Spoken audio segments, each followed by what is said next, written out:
Salut les amis, aujourd'hui je vous propose le test des écouteurs intra-auriculaires Eno Buds 2.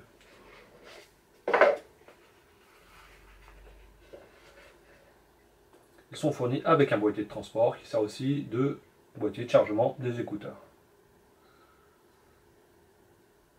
Il y a un cordon USB-C vers USB pour la connectique et aussi deux paires d'oreillettes supplémentaires.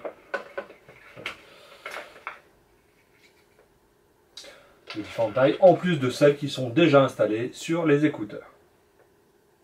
Ils sont compatibles Bluetooth 5.2 et comme pour ce type d'écouteurs d'entrée de gamme, il n'y a pas de logiciel à installer sur votre smartphone, donc de particulier, qui permet de contrôler les écouteurs. Ils sont aussi certifiés IPX7, ce qui les rend utilisables sous la pluie. Donc c'est pas gênant, vous pouvez courir, marcher sous la pluie, ça fonctionne. L'autonomie est de 6 heures maximum pour un total de 24 heures maximum si on les recharge. Chaque fois qu'on la place, ça recharge. Le chargeur permet de récupérer jusqu'à 1h30 d'autonomie en 15 minutes seulement. Ça c'est pratique. Vous êtes en train, vous avez oublié, hop, de charger. Voilà, vous pouvez les recharger en 15 minutes pour 1h30. Ces écouteurs sont des modèles, encore une fois, d'entrée de gamme. Donc vous n'attendez pas à des performances exceptionnelles. Bon, voici les différents embouts, le câble USB-C, USB et des écouteurs.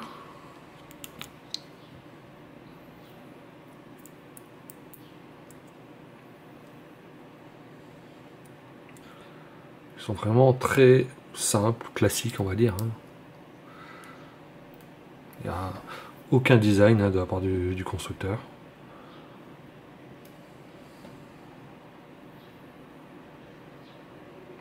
Aucune recherche. Donc là, ce qu'on va faire, on va les synchroniser. Je vais les mettre là. Je les oreilles. Bien entendu, je vais faire comme d'hab sans dock. Théoriquement, voilà, ils ont apparu. Et Eno Buds 2. Voilà. Et c'est bon, je peux les utiliser immédiatement. Donc là, je vais sur musique de test que j'avais fait. Ça me permet en fait de toujours tester avec les mêmes musiques les différents écouteurs. Donc si je fais ça, je diminue le son. Je le diminue encore, je le diminue encore. Et ça répond tout de suite. Ces écouteurs-là, ils répondent tout de suite. Ça, c'est vraiment super agréable. J'ai pas besoin de réessayer. J'ai l'impression en fait d'être sur les écouteurs là-dessus haut de gamme parce que je trouve que c'est vraiment bien. C'est nickel. Ça fonctionne tout de suite. Là, si je veux augmenter, par exemple, c'est sur là. Donc ça me fait un bip. Par contre, ça c'est pas agréable. Ça me fait bip à chaque fois pour me dire ben, j'ai bien fait. Allez, je diminue. Là, hop, par exemple, 2 fois sur le côté gauche, ça me permet de faire une pause dans la musique. Donc, je reprends. Ce qu'on peut faire, c'est passer une musique précédente. Ça, c'est des fonctions habituelles. Donc, là, je bouge, ça tient. Et ils sont IPX7, donc ça tombe dans l'eau, ça va, ils continuent à fonctionner. Voilà, je vais pas essayer. Si vraiment vous voulez que j'essaye, je peux essayer. On va essayer. Voilà. Donc ça, c'est un avantage. Au niveau du son, en fait, je trouve que les voix sont claires. Donc là, par exemple, j'écoute de la country actuellement. Les voix sont vraiment bien. J'ai des basses, j'ai des graves. C'est moyen là-dessus. J'ai vraiment connu mieux avec.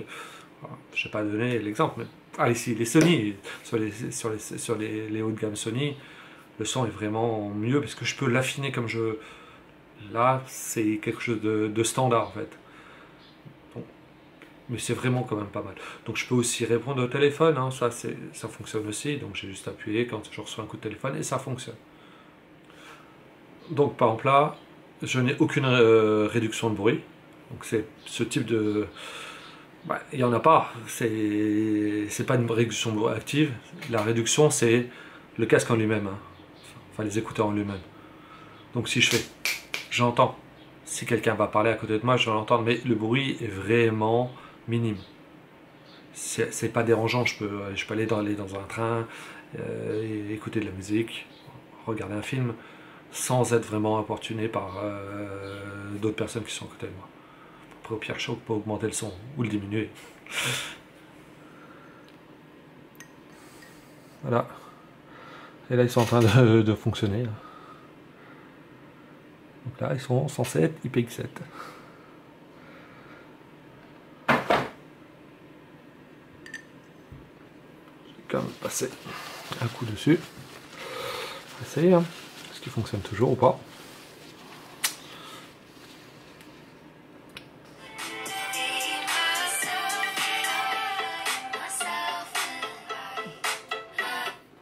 Alors là, ils se sont coupés. Donc là, ils étaient trempés, hein, comme vous avez pu voir.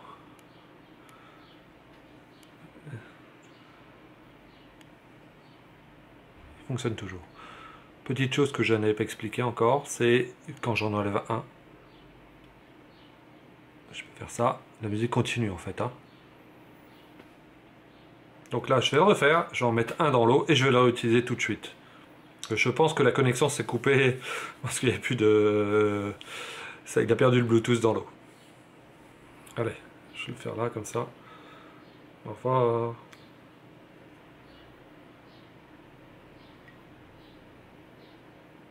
Donc là, ça s'est coupé.